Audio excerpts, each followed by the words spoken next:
I recently stumbled upon a Facebook group for Kitbox and PZY model.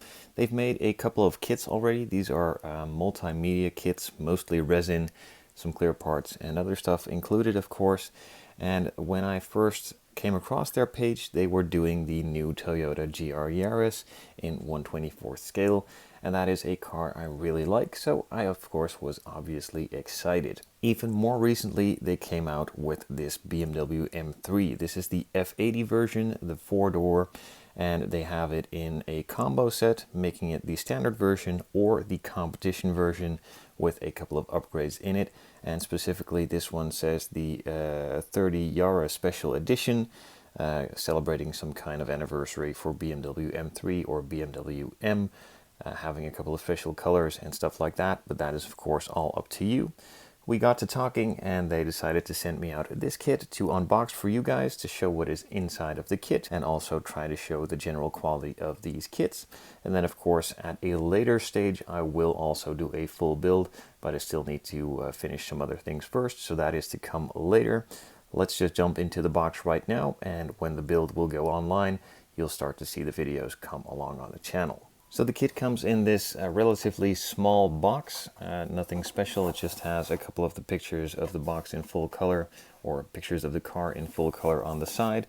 This is the standard version, and then on the other side there is the competition version, or the 30-year anniversary with the competition wheels. So let's go over the general contents really quickly and then have a quick or a more detailed look at all of the parts further on.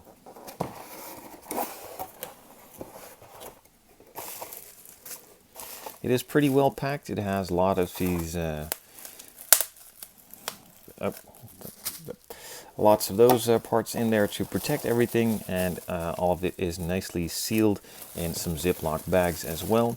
So we have the first wheel set, then the standard wheel set with the tires on it, some additional chromed parts for the taillights and the headlights as well, some seatbelt material even, and a nice button if you want to put it on your shirt or anything else.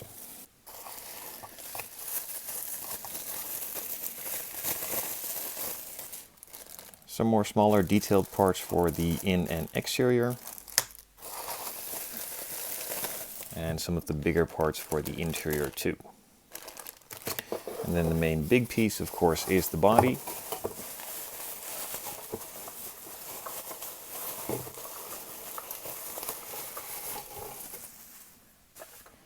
The interior tub is put in place and the chassis is just a flat plain piece, but at least on this kit it is nice and flat and actually seems to fit in place perfectly, so that's already a plus point. At the bottom we have a couple of reference pictures and some instructions as well. On this other side there are some instructions and the general contents of the kit. And there's also some photo etch sheets, some decals, and of course all of the clear parts. So as far as the instructions go on these types of kits, they don't have an insane amount of parts and everything slots together pretty easily. So the instructions aren't really always that necessary, but it is good to have. And specifically with a couple of these reference pictures, it is also good to see some options of what you can build it in, and also general idea of the standard specifications on some of the colors for the buttons and the interior trim that you can also change yourself. This is printed on both sides, so the main instructions are starting on the back, just giving you the general guide to how this is supposed to go together.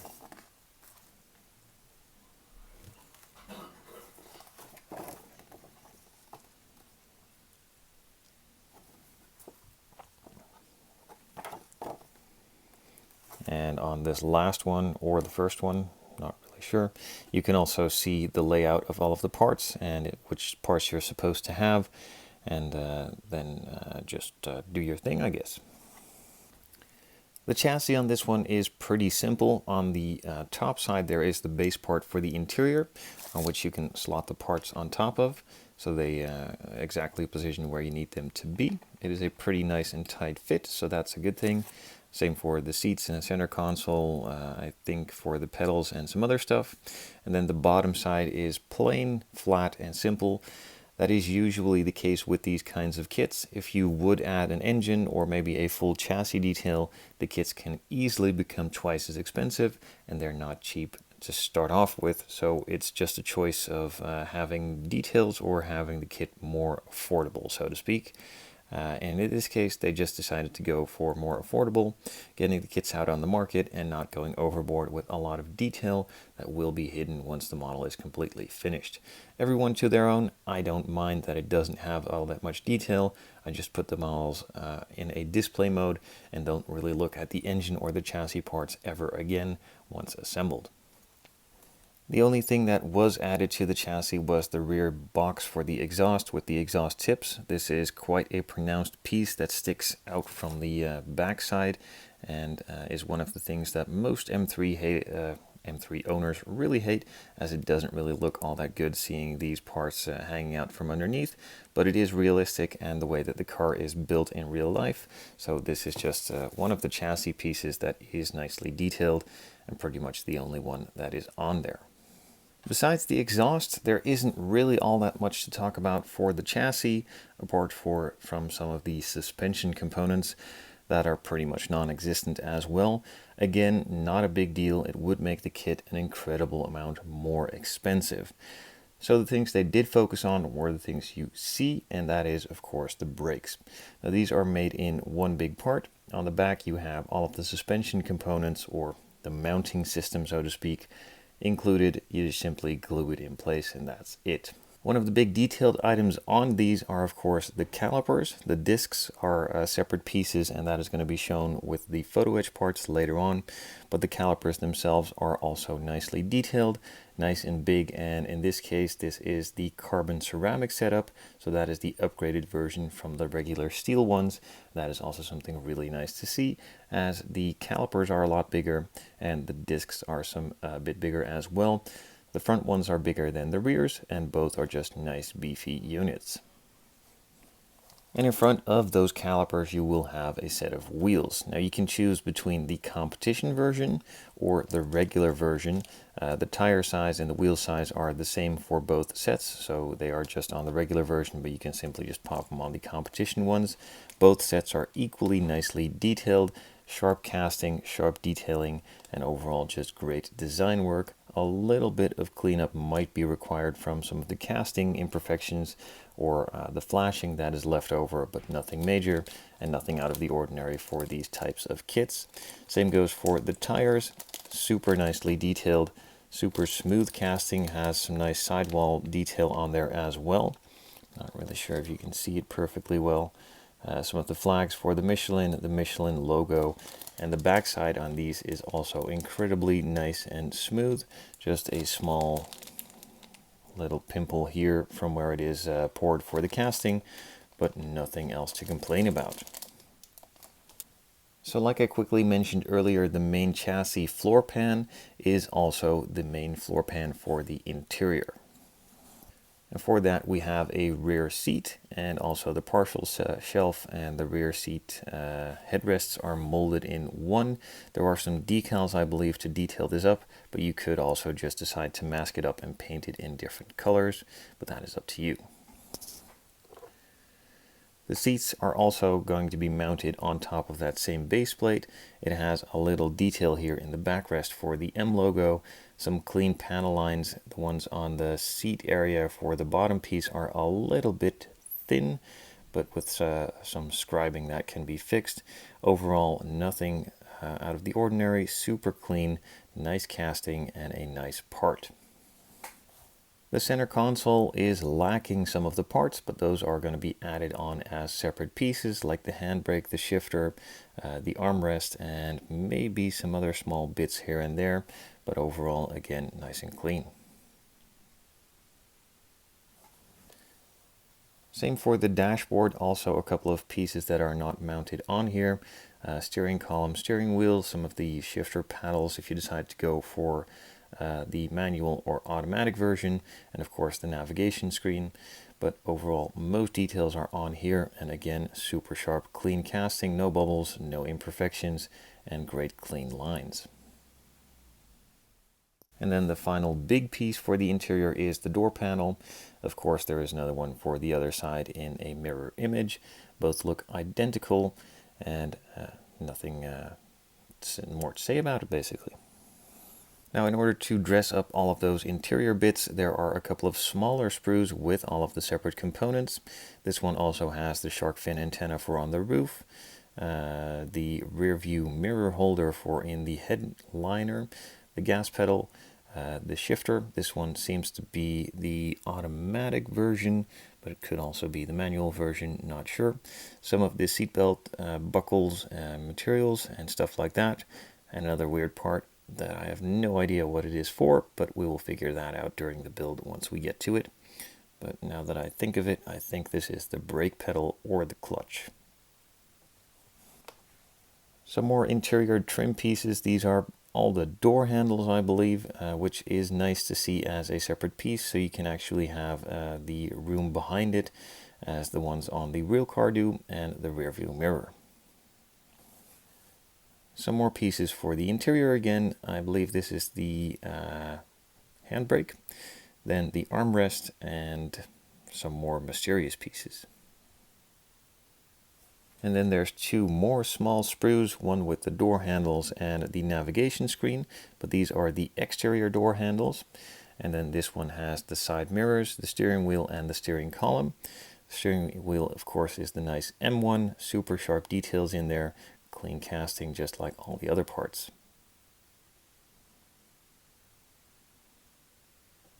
And since we're still going over the chassis and interior, there are some screws to screw the flat chassis plate to the body, and also some black seatbelt material to tune it up even more for the interior as far as details go. One thing I haven't really seen on these multimedia resin kits is actual chrome plated parts. Now for this one, the front kidney grills, the light buckets for the taillights, and also the headlights have been chrome plated. Now the headlight ones are chrome smoke or black chrome. Doesn't take away any of the detail, but it does give it a nice sinister dark look. And the other parts are just simply a mirror chrome finish, nicely detailed, nice chrome plating, super well done, high quality, no imperfections, and really cool to see this on this kit. Now I am thinking of making these grills black when I build it, or keeping it chrome, but the black trim with a blackout pack on the rest is always a good look in my opinion, so let me know what you guys would think. Now for the exterior, there is a sheet of pre-cut, pre-painted, and pre-detailed clear parts. These are nice and flexible. They will need to be glued in place with a pretty strong glue so that they don't bend or look weird. This is always one of the downsides to these resin kits. I much prefer the cast or injection molded clear parts, as they are completely pre-formed and mostly fit in place a lot easier than these ones, and I always find these a bit fiddly, but nonetheless the detailing on the black edges and also the heated lines on the rear window are a really nice addition and do make it a lot easier, as these don't have to be painted, but the glue up is a little bit harder. For some of the other parts, there are some cast clear parts included. This is for the headlights and for the taillights, as these are impossible to be made out of those flat pieces. But then again, having them cast is a really nice alternative and a really clean option. The casting is done super well. The parts are nice, clear, and glossy as they should be, and these should just pop in place really easily. There is also a red version of that pre-cut clear thin material for some of the reflectors in the rear bumper. So as far as multi-material, here is the final third multi-material kind of thing for the kit, and that is some photo etch sheets. This one is just a base plate. You can paint it up or not paint it and leave it like this, add your name, and nicely showcase it with your finished model. Then there are multiple different photo etch sheets for different parts, some for the emblems, details in the headlights, and all other stuff around the model. Some more parts for around the brakes, the optional metal mirrors for on the rear, or the rear view mirrors interior, some bits for the speakers, some grills, these are actually really nicely done. The material used here is pretty thick. Usually with these photo sheets it's nice and thin and bends a bit too easily, but these seem a lot thicker and also have a lot deeper etching in them to show even more details. Same goes for the brakes, some interior bits for the gauge cluster, the window wipers, and so forth. For decals, we have two separate sheets, one regular decal sheet and one sort of metal transfer sheet with a couple of the M logos, and also for the rearview mirrors, interior and exterior, and some BMW logos, the roundels. Although these are actual metal decals, these are simply just regular decals. They could have also been done in that metal finishing, which would have been really cool, but nonetheless, it's still nice to have all of the decals and details correctly on and in the kit. For the other main decal sheet, we have some fabric type of decals for the centerpieces of the seats, front, back. You can use these and you can also decide not to, but this is just a bit of a perforated look once installed. A couple of different license plates depending on which version you're going to do. Same for the small vent pieces on the front fenders. You can go for the special edition badge or just the regular one, and some other interior decals as well. Some carbon bits for on the dashboard or the optional silver trim pieces for all round. And in general, just super nicely detailed and great additions to the kit to finish it all off super nicely. And then the final piece, which most of you have probably been waiting for or have skipped half of the video for to go to, and that is the body. This one is mostly molded in one piece, and when I say one piece, the front bumper, side skirts, rear bumper, hood, trunk, everything, the main big pieces are molded in one, making it a lot easier so you don't have to align anything or have some ugly glue seams or stuff like that.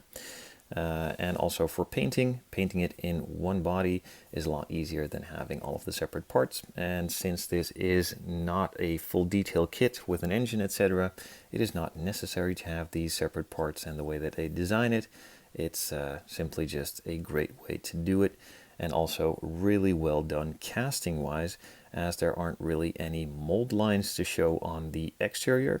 Usually they will be hidden on the underside, but on this one they've also done it incredibly well and leave a super clean cast.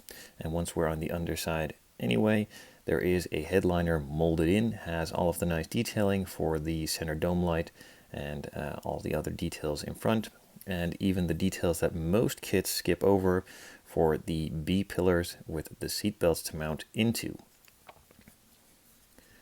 On the other side, when we turn it back over, we of course have the front bumper. The grills will be nicely inserted into it. This one has the parking sensors, super deep panel lines around them so they don't easily disappear. And then there's also the small cap for the tow hook and the washer jets for the headlights. These mold lines, these panel lines are not super deep, so they could use a bit of scribing, otherwise they will pretty soon disappear after a couple coats of paint, but they are deep enough to get a nice grab for your scriber. Other details on the hood has a nice bulge in the middle and the super sharp lines all around. The hood also has that lower section the roof has that lower section in the middle, clean panel lines, and same for the trunk. This one also has an additional spoiler lip on here already molded in. You can decide to paint it or maybe even add some carbon to it, but that is all up to you. As far as the side goes, same amount of detail, nice panel lines.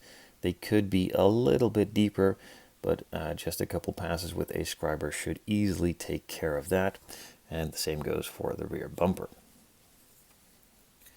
Overall, really impressed with what I've seen from this kit so far, and I really look forward to building it.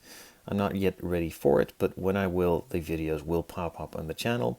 In the meantime, what color should I paint it? Leave some color suggestions down below. I already have a couple of ideas, but I'm not set on any yet, but I can always use some help.